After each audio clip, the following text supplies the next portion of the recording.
Hello, everybody. It's the Film Optimist, and today I'm talking about Mad Max. Um, Post apocalypticness. Wait, Mel Gibson has an Australian accent? Hold the phone. You know something? I've been told once that this film is shocking.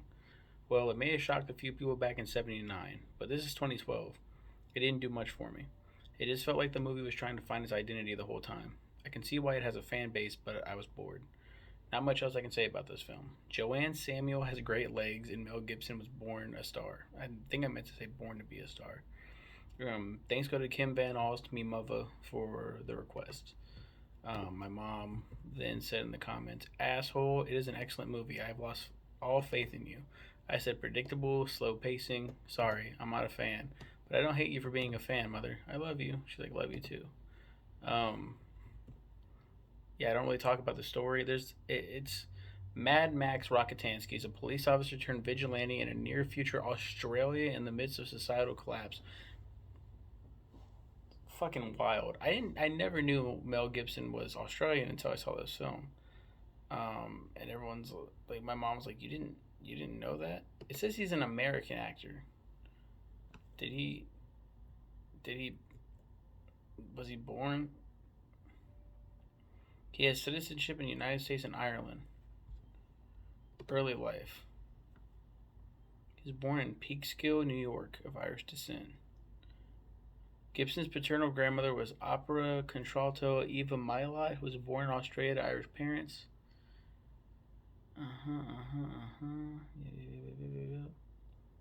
I'm not gonna talk shit on Mel Gibson because I mean everyone does that already. Everyone knows that he's a piece of shit. Stop. I'm not gonna talk shit on Mel Gibson. Oh, he's a piece of shit. He plays Mad Max Rockatansky. What a name. Joanne Samuels like his girl, right? Jesse Rockatansky, Max's wife. Hugh Keysburn plays Toe Cutter, a motorcycle gang leader and the movie's main antagonist. He also shows up in Mad Max Fury Road as Immortan Joe. Is that how you say his name? Fucking crazy. Fucking crazy that he shows up. He's like, I'm gonna come back. Years and years and years later. I can't math right. 79 to 2015. Do the math for me, people. Um, Fucking wow. He died in 2020? Shit. Um, I can't see anywhere that says that that Mel Gibson has a. It's a really good Australian accent. That's all I fucking know. Um, and some people might be asking like, why aren't you talking about Fury Road? I mean, isn't that like the prequel or what is it? It's the fourth installment. It's the fourth Mad Max film, and it's a reboot. So it doesn't. It's completely different. I think I remember like having this internal conflict. Like I should watch Fury Road, because Tom Hardy looks younger than Mel Gibson does here as Mad Max. But he looks older. Young people back then still looked old. Um, but no, it's a fucking reboot.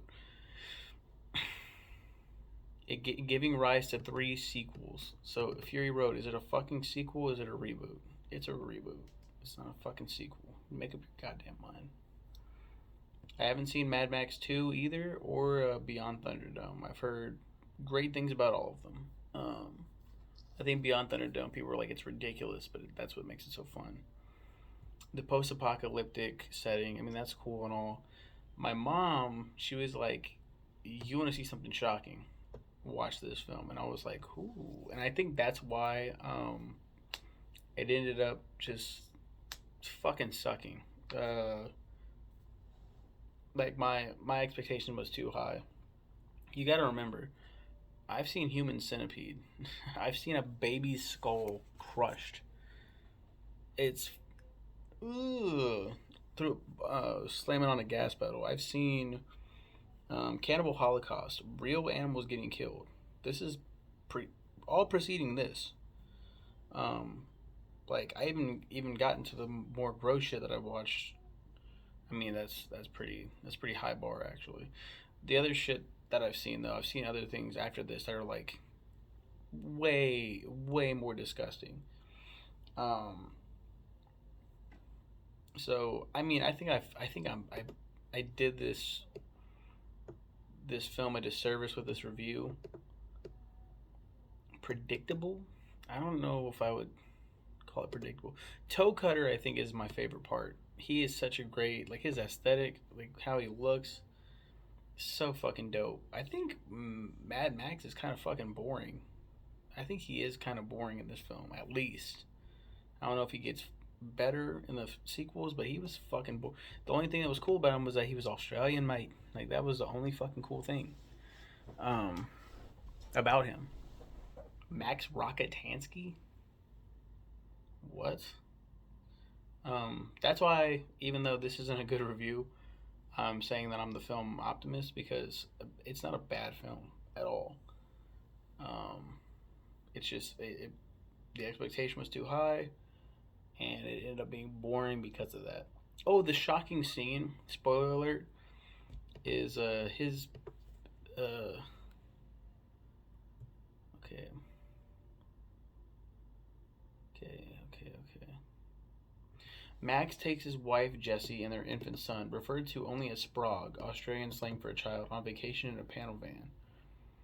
When they stop to fix his spare tire, Jesse takes Sprague to buy ice cream. They encounter Toe Cutter and his gang who attempt to molest Jesse before she escapes in the van. They flee to a remote farm owned by an elderly friend named Max Swayze. Toe Cutter's gang follows them there, ambushes Jesse in the woods. With Maze help, Jesse and Sprague escape. When they try to drive away, the van inadvertently overheats. Jesse and Sprague attempt to escape on foot, but are run over by the gang. Max arrives at a horrifying sight. Sprague is instantly killed while a badly injured Jessie lies comatose in a hospital ICU, eventually succumbing to her injuries. And yeah, then he goes fucking and just fucking nuts. And yeah, my mom was like, it's such a heartbreaking, shocking scene. You know, nothing is worse in cinema ever than a child's death. And you can tell I'm fucking of the spoiled millennial generation where like that's nothing. That's you don't see it. That's what makes it. That's what should make it more devastating. That you don't see it, and like what did he see? How what happened to Sprague? What happened? Like what happened to him? What does he look like? So that's the shocking part. But I didn't see it, so I was like whatever.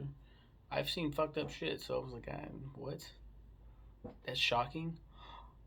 Then an orchestral accompaniment to an off-screen death. Whoa.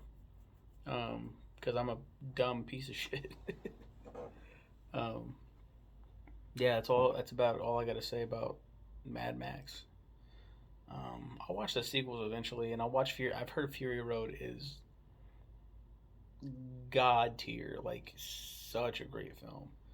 So I'm kind of excited to watch all of those when I do watch them. Anyways, you guys have a good one. Shouts out to my mom for requesting this one. Number one fan. So you guys have a good one. Bye.